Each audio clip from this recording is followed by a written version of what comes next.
The Roswell Incident. They called it a flying disc. Then, within a day, they called it a weather balloon.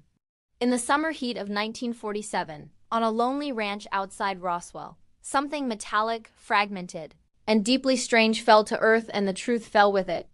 A press release went out. A retraction followed. The extraordinary was replaced by the ordinary.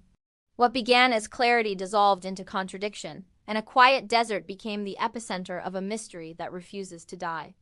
Witnesses spoke of materials that bent and sprang back, metal that felt like memory. Soldiers carried boxes at night. Radios fell silent. Careers went quiet. Years later, another story arrived. Classified balloons listening for Soviet bombs.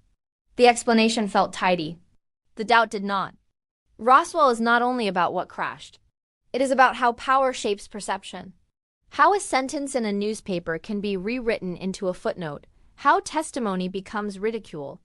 How a single day in New Mexico seeded a global fault line between official truth and public belief. Why the urgency? Why the change in language? Why speak of a disc, then demand we forget it? If it was a balloon, why the threats, the seizures, the sudden need for silence? And why did the stories keep returning of strange alloys, sealed hangars, small bodies moved under canvas? The road to Wright-Patterson, the whisper before the door closes? Perhaps the incident was never only terrestrial. Perhaps it was never only extraterrestrial. Perhaps it was a mirror held to the Cold War secrets stacked upon secrets, black projects hiding behind brighter myths. Perhaps the cover story covered more than one thing. The patterns echo. A crash in a nuclear corridor, within reach of White Sands and Los Alamos. A memo about discs and occupants. A decade of silence, then a sudden resurgence when trust in institutions collapsed. Fiction that foreshadows, films that normalize, language that evolves from UFO to UAP as seriousness replaces smirk. Each decade delivers another piece and another reason to doubt. Coincidences align like constellations. Sightings surge across 1947 skies. A pilot sees skipping saucers over Mount Rainier. Reports multiply. The term is born. And in Roswell, a rancher walks a field that history will never leave alone. Facts do not solve the mystery. They sharpen its edges. The military said disc, then balloon. Photographs staged with tame debris while a memo hints at victims of the wreck. Files redacted, then released, then redacted again. Project Mogul is real, but the specific balloon is missing from the logs. Dummy bodies invoked from tests that began a decade later. Testimony from an intelligence officer who handled the crash remains unretracted, unerased, uncomfortably still. What, then, is Roswell? A distraction from classified technology? A misidentified spycraft? A fallen machine from somewhere else?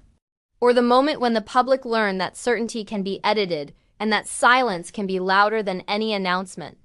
The suspicions persist because the silences persist. Disinformation that lands too fast to be improvised.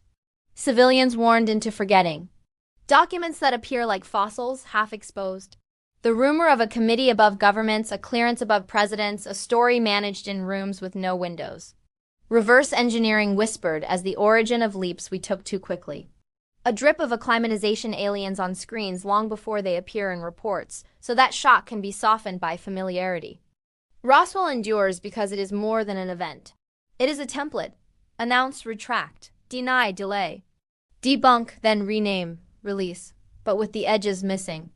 Every cycle teaches the same lesson. What you are given is not necessarily what is there. Maybe nothing alien fell at all. Maybe the secrets were human and too destabilizing to confess. Maybe the wreckage was a mirror to our ambition, our fear, our willingness to hide the future inside the present. Or maybe something not human came down in a storm, and we have been living in the aftermath ever since. Reverse engineering destiny while pretending nothing happened. Ask yourself which explanation leaves fewer contradictions. Ask yourself why those who saw the most had the least to gain and the most to lose. Ask yourself why a simple balloon required a generation of silence. We stand still in that New Mexico field, eyes on the ground where the scatter once lay, eyes on the sky where the story began.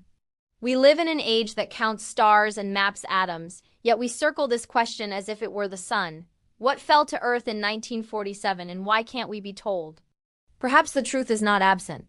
Perhaps it is curated.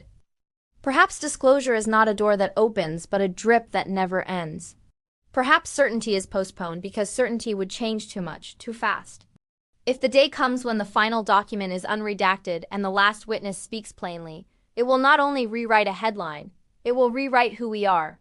Until then, Roswell remains the hinge between belief and knowledge, between what happened and what we are allowed to accept. Not just, did something crash? But who decides what we are permitted to call real? And when the answer finally arrives, will we recognize it or only the feeling we have carried since that first press release? That the day truth fell to earth, it was lifted, labeled, and moved out of sight,